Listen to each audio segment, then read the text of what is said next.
Welcome back to Explaining Everything, the channel where we dive into the stories and mysteries behind everyday things.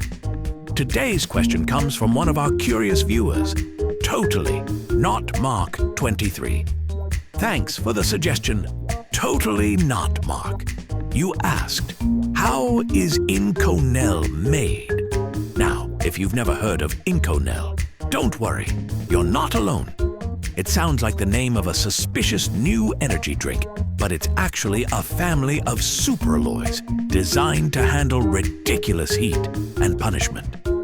It laughs in the face of ordinary metals. So how do humans actually make this mega metal?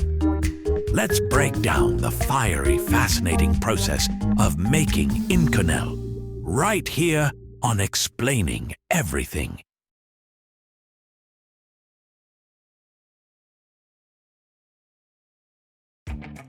First things first, what goes into Inconel? Inconel isn't just one single recipe, it's a whole family of alloys. But the main character here is nickel. Nickel makes up the bulk of Inconel, giving it strength and resistance. But nickel doesn't work alone. It's got a whole Avengers team of elements: chromium, iron, molybdenum, niobium, cobalt, and sometimes aluminum or titanium. It's basically a metallic smoothie, except instead of boosting your immune system, it resists melting at volcano temperatures. Imagine trying to design a material and saying, "Yeah, I'd like it to survive inside a jet engine, please."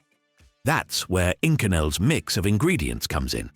These metals are carefully measured and blended, because one wrong amount and suddenly you don't have Inconel. You just have nickel soup. Not very useful. Okay, ingredients gathered. Now it's time to melt them down. And this is where things get spicy. To make Inconel, you don't just use a backyard grill or a rusty frying pan. We're talking furnaces hotter than your laptop after a 12-hour gaming session. The metals are loaded into a vacuum induction furnace, which sounds like something Iron Man would keep in his garage. Why a vacuum furnace? Because oxygen is a troublemaker. If oxygen sneaks into the mix, you get oxidation, which ruins the party. It's like adding pineapple to pizza. Controversial, and some people will never forgive you. So, the metals are melted together in this oxygen-free zone, reaching thousands of degrees until they combine into a uniform, shiny liquid metal soup. The goal? Perfect chemistry. The molten alloy is stirred like a cosmic cauldron until every atom is best friends with its neighbors. At this point, Inconel isn't Inconel yet. It's just a very expensive puddle of liquid metal with dreams of greatness. Once the alloy is melted, we need to give it shape. Otherwise, it's just sitting there like molten oatmeal. The glowing liquid is poured into molds or solidified into ingots. Big metal bricks that look like someone tried to bake bread in Mordor. These ingots are the raw blocks from which all future Inconel parts are born. But we can't just stop at bricks. The ingots need to be forged, rolled or extruded into usable forms. Imagine beating the absolute life out of the metal until it listens. Giant hammers, rollers, and presses are used to squish the ingots into sheets, bars, wires, or tubes. This isn't easy. Inconel is stubborn. Regular metals bend when heated, but Inconel resists deformation like it's trying to win a contest for world's most annoyingly tough metal. Engineers often say working with Inconel is like trying to sculpt concrete with a spoon.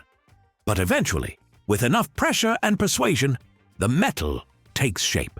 Now it looks like real material instead of a dangerous, glowing brick.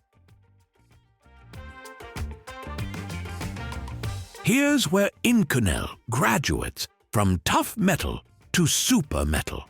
The shaped parts are put through heat treatment, controlled heating and cooling cycles that rearrange the metal's internal crystal structure. Think of it as giving the metal a personality makeover. Heat treatment makes the alloy stronger, harder, and more resistant to stress.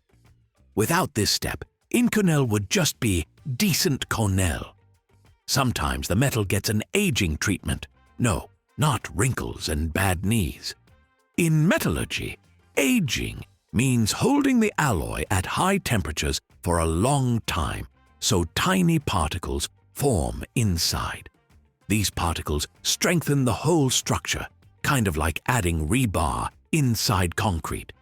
After heat treatment, the metal is inspected, polished, and tested. Only then can you say, "Yep, that's Inconel." Until then, it's just a very expensive paperweight. Inconel is born from a carefully chosen recipe of nickel and its metallic buddies. It's melted in a vacuum furnace to avoid any oxygen drama, shaped into ingots, squished into usable forms, and then put through a rigorous heat treatment boot camp. The end result? A superalloy that doesn't melt under pressure, literally. And that's how Inconel is made. A metal so tough, even jet engines say, "Okay, fine, you win." Next time you hear the word Inconel, don't think weird soda brand. Think superalloy forged in fire, hammered into shape, and heat treated until it became the Chuck Norris of metals.